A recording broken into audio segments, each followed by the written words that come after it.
देखो बहुत गर्मी जब पड़ती है ना तो परेशान होने लगते हैं, पसीना चप चप चप चप चलने लगता है, बार बार हम पसीना पोंछते हैं और खुले आकाश की तरफ आंख उठा के देखते हैं अब बारिश हो अब बारिश हो। थोड़ी देर में क्या होती है, हवा चलने लगती है ठंडी ठंडी ठंडी, छमाछम छम खूब बारिश होना शुरू होती है। और जो बारिश होती है ना मन को खुशी ले आती है, मन के अंदर खुशी ला के डालती है। और बारिश जो होती है ना सारी गर्मी को धो डालती है। देखो ये जो छोटी सी बात है ना, अगर गौर करो तो हमें जीवन की कितनी बड़ी शिक्षा देता है। हम सब जीवन जीते हैं, धरती पे आए हैं, अपने हिस्से का कर्म भी काटते हैं और एक समय के बाद ना हम लोग परेशान होने लगते हैं, कहने लगते हैं इनफ इज इनफ, भगवान कब तक हम अपने कर्मों को ढोएंगे, कब मेरा कष्ट कटेगा, कब मेरा जीवन में खुशहाली आएगा, कब मेरे जीवन से दुखों का अंत होगा, कब मेरे सुंदर दिन आएंगे। और आप देखो ऐसे समय क्या आप करते हो, अपने कर्म को कोसते हो, भाग्य को कोसते हो और आपका मन भी हिलने लगता है कि हाँ वास्तव में भगवान पत्थर हैं, सबके लिए भगवान है, सिर्फ मेरे लिए ही भगवान नहीं है, मेरे ही भगवान नहीं सुनता है। भगवान को आप कोसना शुरू करते हो, अपने भाग्य को कोसने लगते हो। देखो ऐसे समय ना जितना ज़्यादा आप कष्ट झेल रहे हो ना झेल रहे हो, बस स्थिर रहो, स्टेबल रहो। अब मान के चलो कि अब आपका कष्ट का मैक्सिमम होने जा रहा है, अपर लिमिट पे आप पहुंच गए हो। अब आपके जीवन से सारे जो कष्ट हैं वास्तव में होने वाले हैं। भगवान जो है आपके जीवन में खुशियों की बौछार करने वाला है, आपके सारे दुख दर्द कष्ट का अंत करने वाला है। देखो होता क्या ना है कि एक नॉर्मल ह्यूमन बीइंग हम सब हैं और ये नेचर बहुत ही कॉमन है कि हम सब परेशान होने लगते हैं। भाई कब तक कोई इंसान कष्ट झेले, गर्मी भी झेलते हैं लेकिन एक समय के बाद बारिश आती है, मन फिर से खुशहाल हो जाता है, मन में रौनक आने लगती है, आशा के किरण आने लगता है कि चलो गर्मी छटी। लाइफ के साथ भी बिल्कुल यही चीज़ है। दुख दर्द है, ठीक है, दुख दर्द हैं हमारे, कहीं ना कहीं अपने ही कर्म हैं जो हम काट रहे हैं।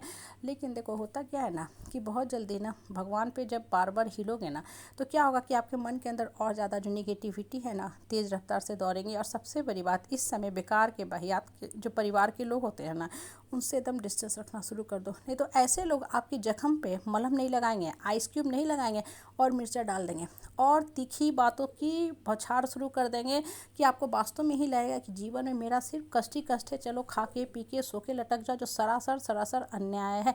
भगवान भी देखो उसी इंसान की परीक्षा लेता है, उसी इंसान को सारा कष्ट देता है जिसके आत्मा में शक्ति होती है। तभी तो सीता जी जो थी साक्षात जगदम्बा का रूप थी, धरती पे कष्ट झेली कि नहीं झेली, झेली ना। द्रौपदी भी झेली, सुख तो किसी ने नहीं देखा, माँ सीता ने 14 साल का वनवास देखा, द्रौपदी ने 13 साल का वनवास देखा, प्लस प्लस अपमान भी बहुत इन लोगों ने झेला। ये लोग साक्षात किसी न किसी देवी के रूप में ही धरती पे आए थे। तो आप और हम तो बहुत छोटे हैं, बहुत छोटे, इनके सामने तो हमारा कुछ अस्तित्व ही नहीं है। तो फिर क्यों घबराना, क्यों घबराना, जब इन लोग कष्ट झेल सकते हैं बिना किसी पूर्व जन्म के, किसी अपने कर्म के फल के। भगवान ने किसी न किसी रूप में इन्हें आया था दुनिया को सीख देने के लिए।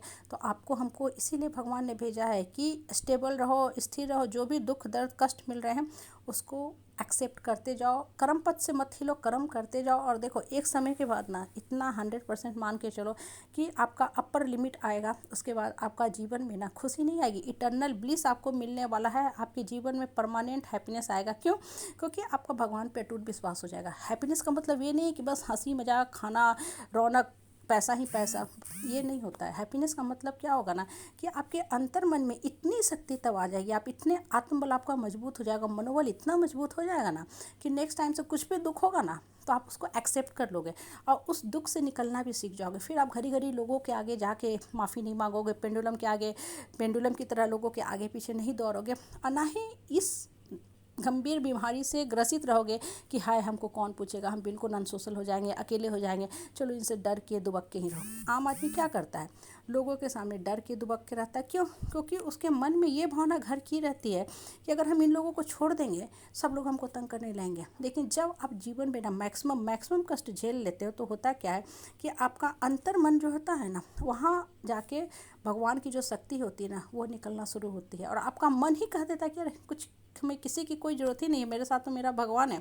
हम क्यों डरे, क्यों रोएं, क्यों लोगों के आगे जा जा के घड़ी घड़ी माफ़ी मांगते हैं, क्यों अपना मनोबल गिराते हैं। ये लोग हैं कौन बेसिकली?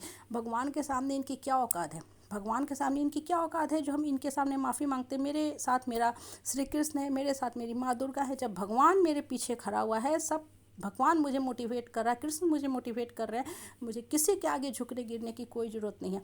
ये सारी बातें जब अपने आप से करने लगोगे ना तो देखोगे कि आपका मन एकदम शांत हो गया, फिर आपको इटर्नल ब्लिस मिलने लगेगा। कोई भी परिस्थिति आएगी ना आप विचलित नहीं होगे, भगवान पे आपका जो विश्वास है ना अचल रहेगा और यही जीवन का सही सुख है आपको